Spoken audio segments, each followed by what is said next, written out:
I love the album, man. Absolutely love Oh, the thank album. you. It's been an Appreciate that. absolute joy. So I'm looking forward to getting into the album and digging into your career and your world. Hmm. So again, thank you so much for taking a minute out.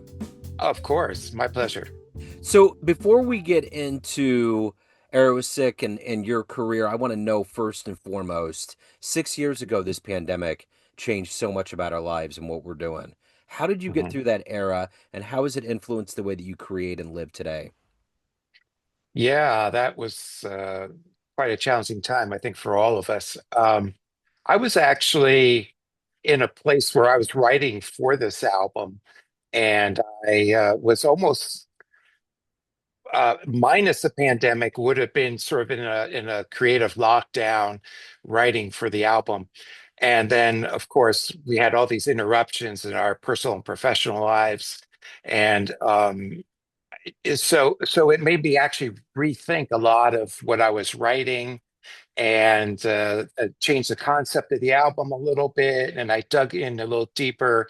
One of the things about this album that I love is that I wrote for individual members of the band, especially for Daniel Silva, who's the drummer Yeah. originally from Brazil.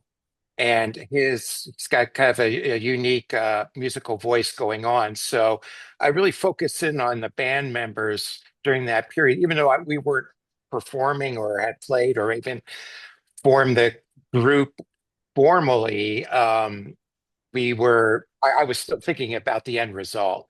So it took longer.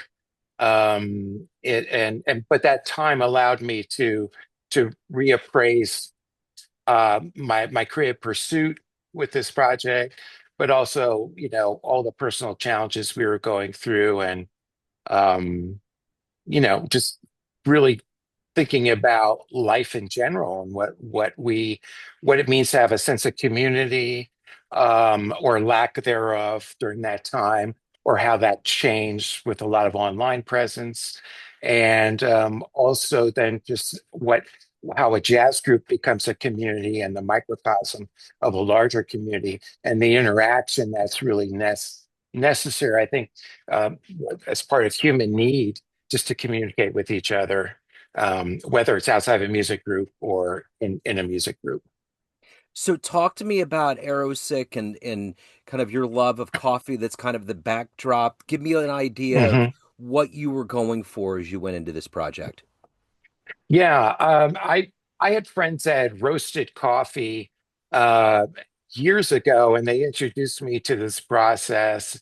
And they gave me some beans. I went home and well, I had some at their place, and I was like, "Wow, this is amazing!" I'd never tasted coffee like this. Very smooth, complex flavor. Didn't need milk. Didn't need sugar. And um, and then after a while, it was like a few years later that I started roasting coffee at my home, and I would go online and order coffee beans from a website where they would have flavor profiles from coffees from around the world, and they'd have background from the almost if you were exploring wines in a vineyard, terroir, and so. One of the other things aspects I liked about it was that I could support local coffee growers, and you could just go around the world and look at the flavor profiles and order beans, and that's how I kind of grew into it. And then when I would roast it, I would experiment with roasting the same bean as a light roast, medium roast, dark, and it was a totally different coffee depending on how you're roasting it. So that's the backdrop for being inspired about, well, coffees have characteristics, and I think I'm going to start writing about it because I start the morning, you know, doing my brew coffee, and I even got to a point where I was taking coffee on the road, taking my own coffee on the road. I was such a coffee snob. But yeah, I love this. So that's how that resulted in the concept for the album.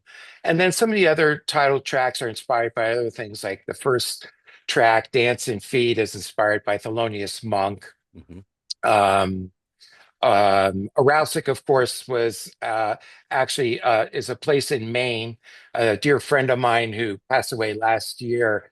But the front cover photo is a picture that I took at his place, and we would sit down in the morning. We'd have our coffee, and we would contemplate the issues of the world, try and solve the problems of the world. And 37 Celsius was when I was in Paris, and it was very hot, and that I started getting ideas about, well, uh, what that time was like for me, and when and how the temperature is rising, and I thought, well, what would be the musical profile of this situation? And so that's inspired that tune, the writing of So, what are you hoping the listener gets from this album? it. I'm hoping that they will be able to, first of all, just enjoy the music, and hopefully that they can hear these portraits, some of them based about coffee, and maybe they can identify something that they can relate to. Maybe it's not coffee, maybe it's another beverage, or maybe it's a food, or it's about really about the quality of any experience that they have. And and the other thing is the communion of the musicians that are in the band. I really wrote this as kind of a collective endeavor, um, and having these conversations within the band. And I'm big fans of the players in the band. We've had an association maybe in other groups. And so I was always thrilled when they said, yes, I'll play for this project, and they seem to enjoy playing the music. Um, so the takeaway, yeah, I guess is enjoying the music. If they could get something deeper out of it, and or just it's a good experience for them, and maybe they can relate to the titles to something they in their life. Um, yeah, that would be nice. Absolutely. So, let me ask you this. How did this journey into the music, the trumpet, jazz, how did all of this evolve into your career? Um, well, if we go way back, my parents, when I was 11, said, uh, we want you to take a musical instrument for a year because we think it's a worthwhile pursuit. And and if you don't like it after a year, you could quit. And I was had my eyes toward actually wanting to play middle school football, organized football. And my mother said, "No, you're not going to do that. You're going to get hurt." So that was not going to be a possibility.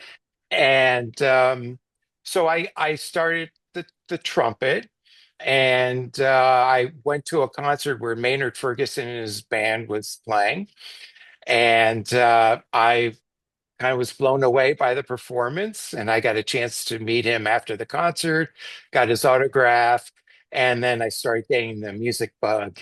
And from that, I started exploring about, learning about Louis Armstrong, Clifford Brown, Dizzy, all the great players. And I was going to public library and getting vinyl. They had a great vinyl collection at that time, and CDs and so forth. And that's kind of just took off from there.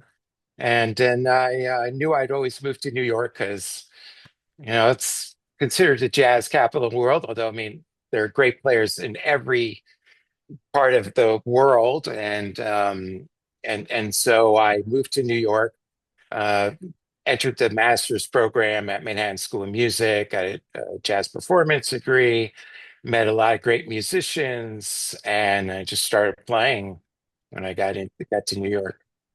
So, we have a record store, an old kind of independent record store here in Kansas City called Josie Records, and they have this thing called a mystery box. So, I buy Mm. this $5 box and there's like 50 albums, 60. I get it home and there's a signed Maynard Ferguson album in there. He played in Kansas Uh, City and the actual oh, ticket stub was on it. And I was like, this landed my lap because I love Maynard and I've heard all mm, the stories and not only was he somebody that has fueled like thousands of players to play, the stories about him are epic. And I heard he was an Mm. epic storyteller, so it was like the perfect album. I was so excited to get it. Oh, Yeah, that's beautiful. yeah, it was I wonderful. once did, I think this was pre-COVID. I did a rehearsal band, a big band in New Jersey. And I came in at the last minute because Google gave me weird directions, which I don't like to do. I always want to be on time. Right. And I sat down and we just started playing. And the person next to me on lead trumpet was amazing. I said, wow, who is this guy? I really didn't have time to really look at him, check him out. And at the end of the rehearsal, he said, "Oh, I'm Joe." I said, "Joe," and he said, "Joe Mosello." Well, he played Yeah. in Maynard section, and I said, and I was just thrilled. And I said, I saw you as a kid several times, and I just loved it. And he shared. He said those times with Maynard with the band was among the best times in his career, and he was a great guy. And so that was nice to hear. That's Yeah. awesome. So was it Yeah. kind of a foregone conclusion that you were going to get into music? Was that always kind of your dream? No, no, I wanted to be either a baseball player or a football player. Okay. I Okay. was in Little League. I love baseball. I think you're a baseball fan, right? Oh, You love played baseball. baseball? Absolutely. Yeah, Yeah. yeah. And I see a lot of analogies, comparisons with being in a jazz group with baseball. Sometimes I have students who are playing piano or guitar together. And so, well, you're going to be like the second baseman and the shortstop. Yeah. If there's a runner on first, who's covering the bag at second if the runner goes? They do the glove signal over the mouse so the runner can't see. So you have to figure out who's gonna comp. Are you gonna comp at the same time? Are you gonna take turns? And so yeah, I love to use baseball comparisons Absolutely. with jazz. Yeah. So let me ask you this. What do you like the best about being a professional musician? What gets you up every day to be a part of this art form, to evolve with it? What is that for you? I think it's about recognizing our humanity, the full emotional, intellectual scope of what it means to be a human being, and exploring that in the arts and providing meaning to that, and exploring that, pushing yourself, whether it's a physical challenge of playing the trumpet every day, as Dizzy says, you used to say. Sometimes the trumpet wins, sometimes you win, in a daily battle. Um, and then I think it's really, I feel most alive when I'm composing and creating. And I think really exploring that on a day-to-day basis and then communing with other musicians and playing with other musicians and that interaction and living for those magic moments that happen on stage and having that our audience be part of that.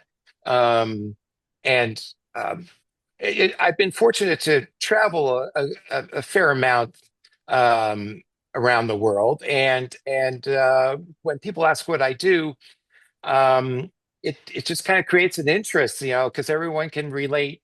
It's music is so accessible to everybody, and so I either get confessions like, "Oh, I wish I should have played piano, when I was 9 and continued," or "Oh, I love this artist," or and it's all really great to because it's a way of connecting with people, total strangers, and I would also say I've played with musicians, maybe one or two gigs 30 years ago, and we became lifelong friends. And we may not talk for a few months, but we might text, we might talk, and it's like we picked up where we left off. And so I think that recognize our humanity and the commonality of the bond of what it means to be a human being and the challenges of what we are, exploring and discovering as people. Um, I mean, that's really I get a charge out of. Yeah. Yeah. So when you get to New York City, you're in the cauldron, you're in the middle of the biggest jazz town in the world. What was the first stage you played on that blew you away, that you almost had to have kind of a pinch me moment where you were there and you felt like it was a big deal? Oh, wow. That's quite a number of years ago. I will say that I started doing Latin gigs fairly like within 3 weeks of being in the city. So there was one merengue band I was playing with that at the time had these really great rhythm section musicians from Santo Domingo in the DR. And at the time, because I was new to that scene, I didn't really fully appreciate how good they were. But I do remember being on stage with them, and the first set would start, second set, and by the third set, it's like 4:30 in the morning, and the joints jumping, people are dancing at the energy level. It's almost like you're just going to levitate off the bandstand. The people are like, and it's such a great energy and vibe to it. And I thought, wow, this is it. Looking back, I was like, wow, this is like a really great experience. Um, I would say probably being on stage at the Blue Note Yeah. as a sideman, um, playing some music festivals and outdoor crowds. Um, Down by the Hudson River, where it used to be the Winter Garden Pavilion. You used to have summer concerts there. I remember playing there, and you could see the sunset behind us, and reflecting off of the Winter Garden Glass Pavilion, and people, there with the summertime enjoying the weather. And so there's a wide variety of experiences where it's been really just kind of a great, rewarding experience. Yeah. Yeah. What do you like the best about being a part of this wonderful jazz community? I think it's uh, actually discovering what other people are doing and hearing what the latest cuts are on the releases, going to a club, um, and hearing what people are doing and being inspired by that. And sometimes I have friends who are playing, and I'll go and see them support their music, whether as leaders, as sidemen. Um, Sometimes it's showing up on a freelance gig, and there's someone who's been on hundreds of albums. Uh, that you see, and it's like, wow, that's great. I didn't know you were going to be on the job, and it's like, like somebody who's like played with Woody Herman's band, or Yep. all sorts of different musical experiences. So that's really great too. So at the end of the day, everyone has a perception of you. Family, friends, fans, everyone you play with on the bandstand, but you run the show. What's your perception of you? Who do you think you are? I see myself well, as a leader, I see myself as a collaborator, um, but also someone who has a vision. Each album I've done, this is my fifth as a leader, has a concept to it, a general idea, and everything that I write, the original compositions are based on life experiences. Where this album is about coffee, or another piece on this album is called Sunflower Morning, which was inspired by my late father, who used to grow sunflowers out in the garden in the back by in the yard. And so I wrote that kind of like in tribute and memory of to him. So I see myself as someone who's, I'm a person in the world who's trying to explore new ideas through music and then collaborate with others. It's, I love it. So, Glenn, if anybody wants to get the new album, any of your previous work, find out about live gigs, any of the good business in your world, where's the best Mhm. place to go? If you go to my website, glennmakos.com, I have links. I'm on all the major streaming platforms: Spotify, Tidal, Apple Music, Bandcamp, YouTube, etc. Yeah. Excellent. Well, I will put all those links in the show notes. Glenn, it's been an absolute delight. Thank you, sir. Thank you for your time. Thank you. Thank you. I appreciate it. Thank you. It's my pleasure. Yeah. Neon Jazz.